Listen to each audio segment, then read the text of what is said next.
Your grocery bill feels higher than it did 3 years ago. You've noticed. You haven't said anything at the checkout because what would you even say? You just tap your card, feel a little sick, and move on. And then comes the quiet guilt. The assumption that you must be buying more than you used to, or wasting more, or making worse choices somewhere. That this uncomfortable feeling at the register is somehow a reflection of how well you're managing your money. Here's the thing. You're not imagining it. But you're also not the problem. Between April 2021 and April 2024, the price of food purchased from stores in Canada increased 21.4%. That is not a spending habit. That is Statistics Canada. 21% in 3 years on a category you cannot cut without eating less. For the average Canadian household, that single shift quietly added somewhere around $150 a month to the grocery bill. Not because you changed anything, just because time passed and prices moved without asking your permission. Today I'm going to show you 3 things. Exactly where that money went, the hidden second layer that makes the situation worse than the headline number, and one habit, not coupons, not meal prep, just math, that takes that $150 and turns it into a real asset. The number at the end of this is going to surprise you. I'm not a financial advisor, just someone who runs the math. Let's get into it. To understand what actually happened, you need to understand how the Consumer Price Index works. Statistics Canada tracks a basket of goods, specific items, specific quantities, specific sizes. The food CPI is the sub-basket for food purchased from stores. Not restaurants, not takeout, just the grocery store. And the way the index works, it measures the price of the exact same items in the exact same quantities over time. Same brands, same aisle, same box. From April 2021 to April 2024, that basket got 21.4% more expensive. That is the price of the same cart, not a bigger or fancier cart, just the cart you were already pushing. What does that actually look like for your household? Statistics Canada's survey of household spending puts the average Canadian household at about $8,000 a year on food from stores in 2021. That's roughly $670 a month. Apply the full 21% increase to that number, and the same cart in 2024 cost you about $9,790 a year. Over $1,700 more annually, from doing nothing differently. Now, most Canadian households didn't absorb the full hit. People adapted, switched from name brand to store brand, bought smaller quantities, changed which store they go to. The actual spending survey shows households spent about $8,600 in 2023, which means people were quietly buying less or trading down without fully recognizing that's what they were doing. And that's the part the headline inflation number doesn't capture. You didn't just spend more, you got less. The cereal box that used to last 2 weeks now lasts 10 days.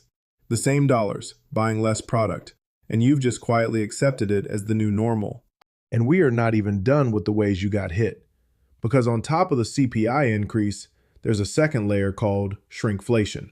And this one is deliberately designed to be invisible.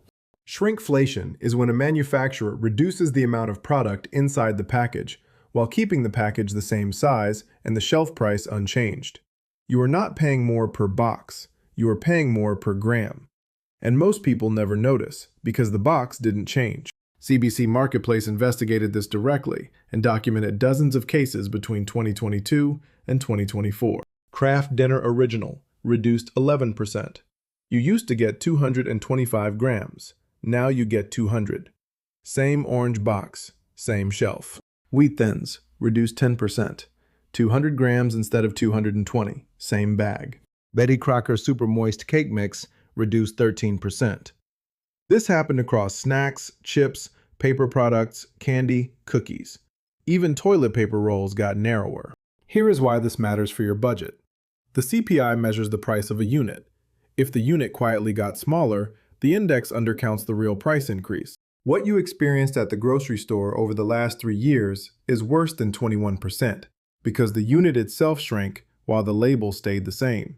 When you feel like the money doesn't stretch the way it used to, you are actually understating the problem. And you are still the one who absorbed the whole thing. I want to stop here because this matters beyond just the dollar amounts. When most Canadians feel like their budget is tighter and they cannot explain exactly why, The default response is guilt. It must be my spending. I'm probably not tracking closely enough. I should have made a spreadsheet. I should be better at this. That guilt is misplaced. The grocery numbers above are not a personal failure. They are an external event, a documented, measured, 21% price shock applied uniformly to every Canadian who buys food from a store. It landed on your budget the same way it landed on everyone else's. The problem with the guilt response is that it leads to paralysis. You avoid looking at your bank account because it feels like a report card you are failing. You assume any fix would require discipline you don't have, and so the money keeps leaving every month without going anywhere useful. The shift I want you to make is this. Treat the grocery overage as a changed line item, not a personal flaw. Something external moved on you. The price of the same cart went up 21%. That is a fact of the last 3 years, not a reflection of your character. And now that you know it is a line item, you can decide what to do with it. Here is the habit. Take your estimated overage, your best guess at how much more you are spending on groceries now compared to 2021, and automate it into your TFSA every month. Not extra money, not money you have to find somewhere else. The same money that is already leaving your account. You are just routing it differently. Think about it this way. That $150 a month was never part of your lifestyle budget. You did not plan a trip around it. You did not upgrade anything because of it. It was invisible spending. Money that evaporated over the last 3 years, and you never consciously watched it leave. Prices absorbed it before it could land anywhere meaningful. So you are not cutting anything. You are capturing a loss that already happened and pointing it somewhere useful. Open your TFSA. Set up an automatic transfer on payday, $150 a month, into a self-directed account at a discount brokerage, one of the major Canadian platforms, easy to open online. Inside that account, put it in a low-cost broad market index ETF.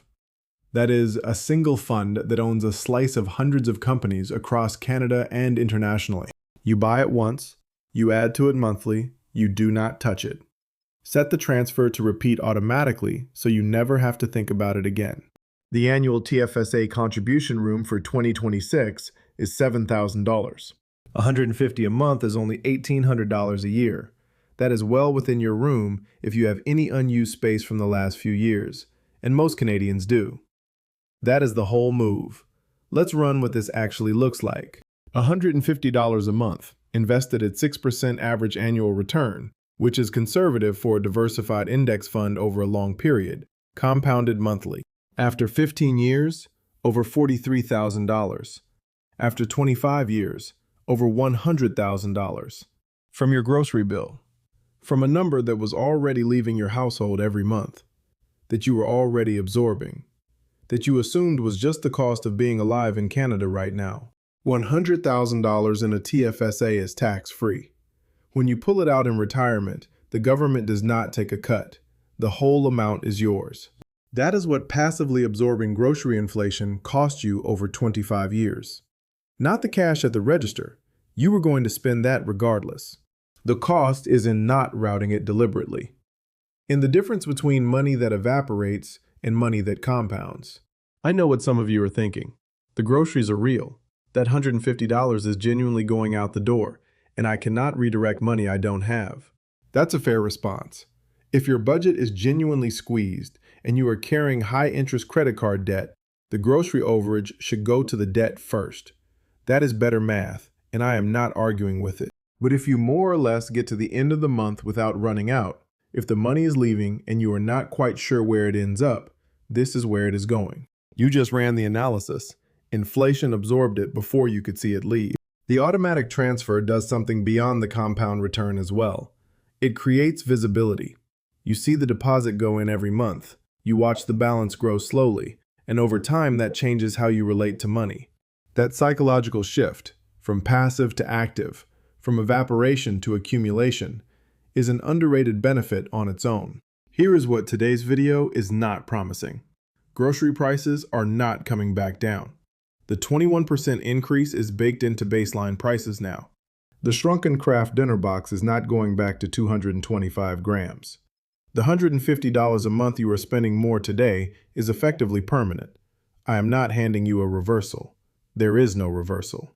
What I am giving you is a decision. That $150 is leaving your household every month regardless.